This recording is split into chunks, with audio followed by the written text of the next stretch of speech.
On Steam, there's an indie horror game called MiSide that's been living rent-free in my head. I like it a lot, and so do a ton of other people, so I finally got an excuse to talk about one of my favorite things, a woman that will actually just kill me.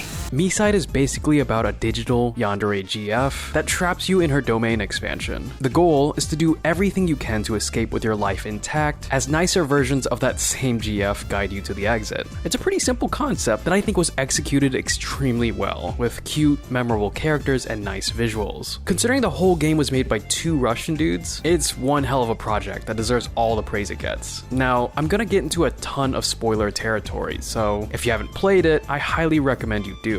Or just watch someone else play it, whatever works. Anyways, I walked away from the ending of the game with kind of a weird taste in my mouth. I felt like I really didn't know what the point of the whole game was, or maybe I missed something. After doing everything correctly to defeat crazy Mita and escape back to the real world, the player gets tricked in the end and gets turned into a cartridge, essentially killing you, and that's it.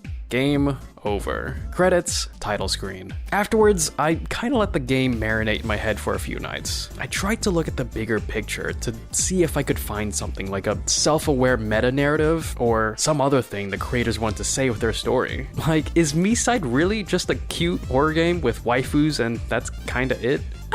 Maybe. If not, probably, and there's nothing wrong with that. For me, I just think it's fun to see if there's more depth to the media I consume. Like, I really hope there's more thought put into it, and I think I finally managed to come up with something for this game. Something that involves looking at the gameplay and story aspects of MiSide from a different perspective. It's a little weird, but here goes. Intentionally or not, I think MiSide works as a critical look at how people engage with things mindlessly. Alright, the first whiff I got of this idea comes from this moment in the game where you're hiding from crazy Mita and meet up with kind Mita. As you're walking up to her, you see that there's an arcade cabinet to the right, and instead of moving forward to progress, you play the arcade instead. After you finish and go over to kind Mita, she's exasperated that you beelined for the arcade instead of her, and of course she's shocked. The character she's talking to is in danger and has their life at risk in this digital hellscape with a maniac on the loose. And yet, you don't seem to be acting with any sense of urgency at all.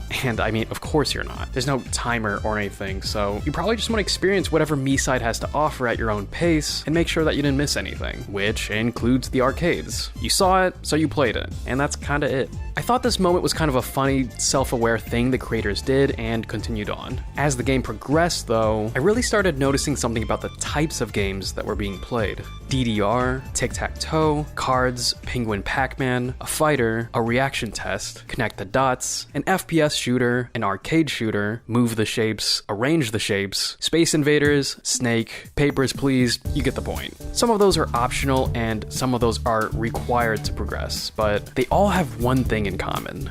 It's all pretty brain-dead content. It's brain-dead, and yet we probably played all of these little games without giving it a second thought. It's there, so why not? It's easy, so who cares? And I think that, what I just said there, that why not, shrugging, might as well kind of feeling, is where MiSide is fucking with us. Fucking with us in a way that we're not even aware of. Here's what I mean. Towards the end of the game, kind Mita gets caught and killed by crazy Mita. She throws kind Mita's severed head at the player, and it drops in front of us. However, if you don't press E right away to stand up, the head blinks, and right as we're getting up, it looks at us. Kind Mita is not dead. She's in on it. And if that's true, that kind Mita never intended to save the player, that the ring was unnecessary, that there was never an exit, and that she had you running on a wild goose chase this whole time with random minigame puzzles, then all of this was for nothing. The game was playing you.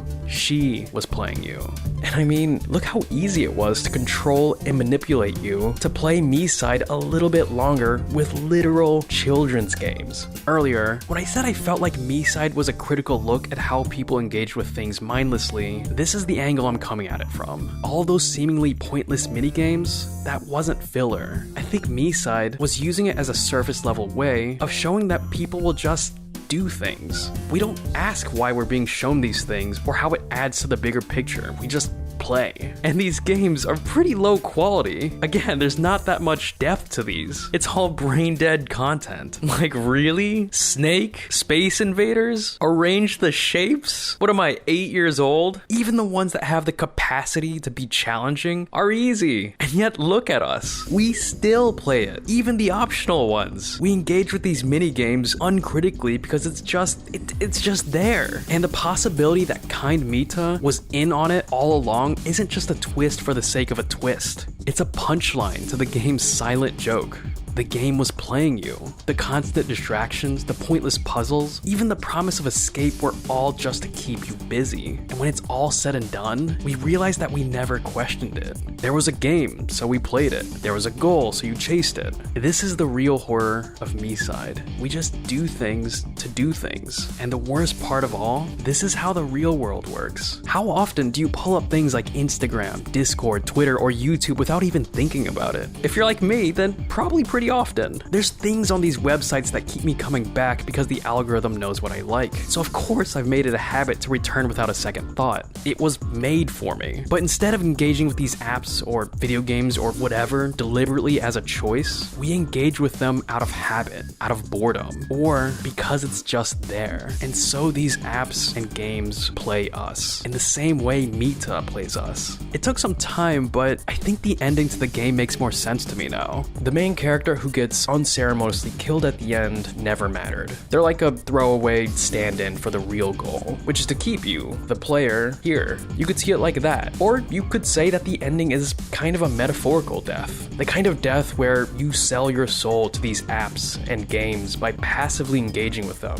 Either way, I think MiSide is really about being guided around mindlessly to the beat of whatever or whoever has our attention. If you still aren't convinced, I have 2 more examples. In this scene in the game, we run into another player who's literally bleeding out. He's bleeding out, and yet the only thing he's concerned about is finding 𝐑𝐞𝐚𝐥𝐥𝐲. He is completely obsessed with her and has no care for what's good for him. And then there's this scene where we watch the main character repeat their boring daily routine day in, day out. And then suddenly in the middle of it, 𝐑𝐞𝐚𝐥𝐥𝐲 climbs through his screen and traps him on his bed, which is hot, but that's kind of the point. Eyes on her only. And if it is the case that 𝐑𝐞𝐚𝐥𝐥𝐲 is kind of symbolic of all apps, websites, and games vying for our attention with brain-dead content, then the word yandere has never been a more perfect descriptor. Someone or something fixated on us, craving our time and attention without any real regard to our well-being.